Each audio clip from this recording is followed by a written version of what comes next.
How to be a Psychic Vampire Hunter 101. Welcome to Truth Duel Official.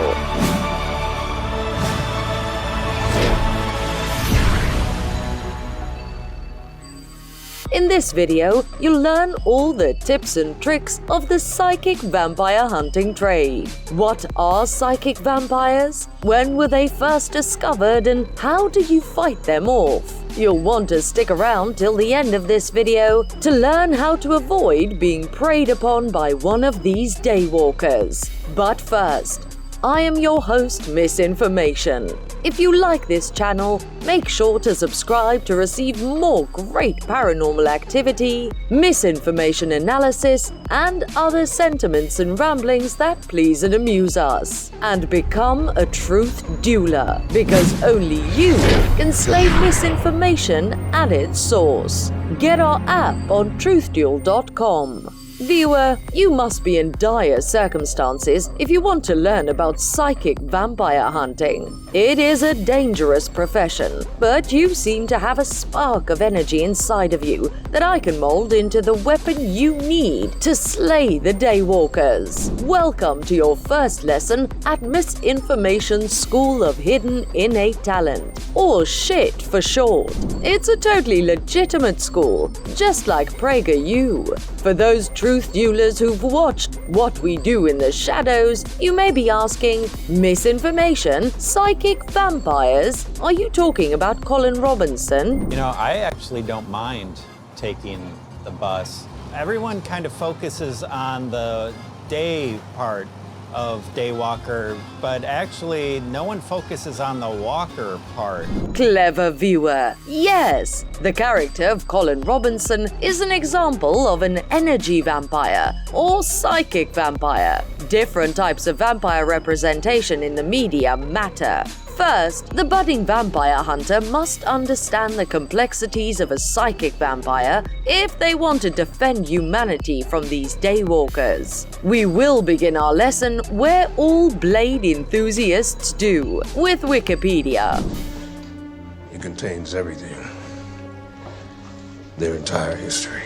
Wikipedia provides us with two definitions. The first says a psychic vampire is, quote, a creature in folklore said to feed off the life force of other living creatures, end quote. The second definition says it could also be, quote, a person who gets increased energy around other people, but leaves those other people exhausted or drained of energy, end quote. As you can see, there are subspecies, even within the psychic vampire subspecies. Colin Robinson is an example of the second type, being a human being who simply drains the energy out of other human beings. However, the concept of an energetically exhausting person didn't begin with Colin Robinson. One of the earliest mentions of psychic vampires can be found in a book written in 1930. The book is called Psychic Self-Defense, and the author,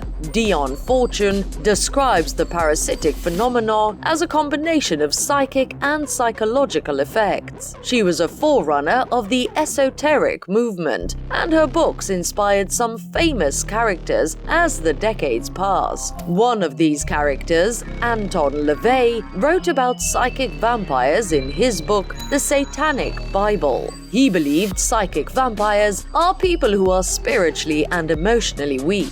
To compensate for this weakness, they drain the life force from the people around them. However, not all people believe that psychic vampires are a bad thing. American occultist Michelle Bellinger says that she is a psychic vampire and claims that she can use her powers to manipulate pranic energy. Pranic energy can be loosely defined as life force, but if you want to sink your fangs into more knowledge, then watch Wizard Healer Andreas Moritz wants to banish your gallstones. Bellinger believes her vampire powers allow her to use pranic energy to heal people, and she works to combat the stereotype that vampires are dangerous parasites, leeching off the goodwill of humanity. Just like politicians. Instead, Bellinger takes a sympathetic approach to the psychic vampire, portraying them as people who need extra energy to stay healthy.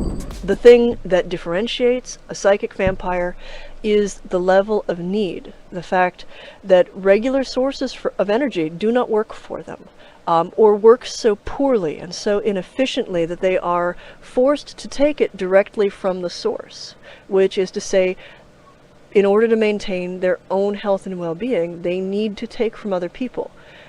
Other sources simply will not do. All of this is old news. The modern vampire hunter needs modern sources to learn about new-fanged vampire attacks. But our first trusted source on psychic vampires is Teen Vogue? Really? I suppose Twilight does take place in a high school, so maybe teens would benefit from this information. Teen Vogue writer Lisa Stardust, no relation to Ziggy, gives us an article called How to Use Magic to Banish Energy Vampires. In it, she describes how an energy vampire attacks. They might, quote, glorify their lives, dump their emotional baggage on you, talk your ear off, then leave without asking how things are going on your end, end quote. To combat this, she recommends using crystal magic, taking a bubble bath, staying hydrated, meditating, or simply cutting the drama out. This last tip is my personal favorite. In folklore, vampires are burned by the sun, so why not burn bridges with them too? Now, I know you were probably expecting less pretty crystals and bubble baths, and more wooden stakes and holy water. So let's turn to our next source on vampire hunting, NBC News. NBC News writer Sarah DiGiulio provides an article called How to Spot and Deal with an Energy Vampire. It contains many of the same signs that warn a reader they may be under attack from a psychic vampire. However, this article provides an interesting analysis of these fiends from the field of psychology. And no, it's not Freudian. The article discusses the work of Dr. Christiane Northrup, author of Dodging Energy Vampires. Dr. Northrup explains the connection between energy vampires and cluster B personality disorders. Personality disorders are a type of mental illness that are known for a pervasive pattern of harm, either to the individual or society. The most famous personality disorders are in cluster B, which includes borderline personality disorder, histrionic personality disorder, narcissistic personality disorder, and antisocial personality disorder. Cluster B encompasses dramatic, emotional, or impulsive personality characteristics. For example, a narcissistic personality can display a selfish, grandiose sense of self-importance and entitlement. Meanwhile, a histrionic personality might seem like they're acting a part to get attention, even putting themselves at risk with dramatic, dangerous, and even suicidal gestures. The behavior of cluster B can be truly self-destructive and frightening, and these disorders are often associated with frequent hospitalization. Cluster B personality traits often overlap with energy vampire traits. These include manipulativeness, a lack of empathy, and selfishness. At the worst end of the spectrum are people with clinical narcissism and psychopathy. However, it is important to note that not every psychic vampire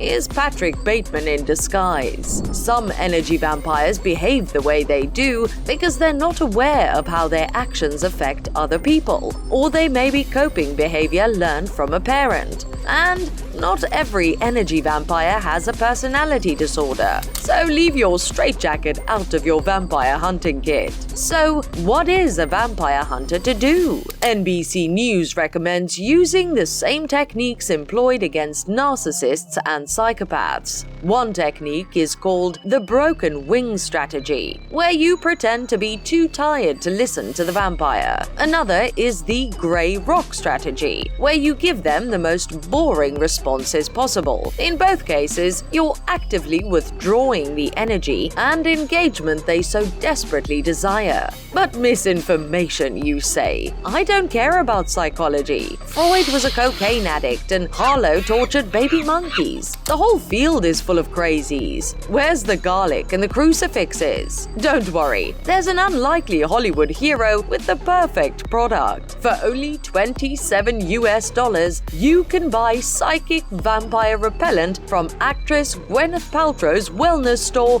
Goop. Just like the bug spray for people who are bugging you, the user should spray this mist around their aura to protect from psychic attacks. This repellent is a mix of sonically tuned water, essential oils, gem elixirs, Reiki, sound waves, moonlight, love, and silver.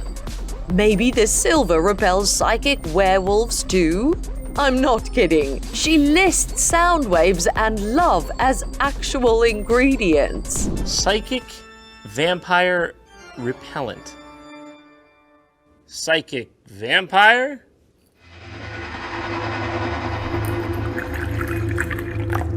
Or psychic vampire? I can see your future. Also, I just happen to be a vampire. See?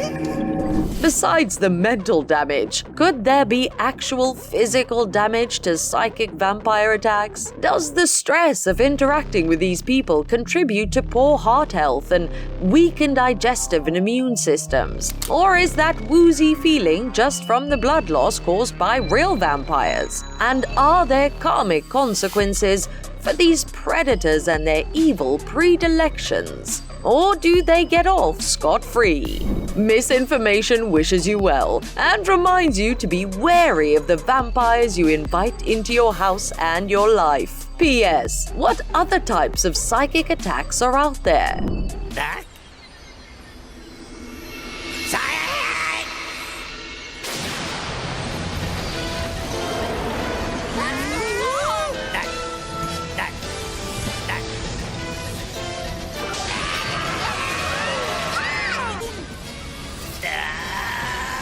Until next time, make sure to like our video, subscribe to our channel, and become a truth doula, or the psychic werewolves will get you too.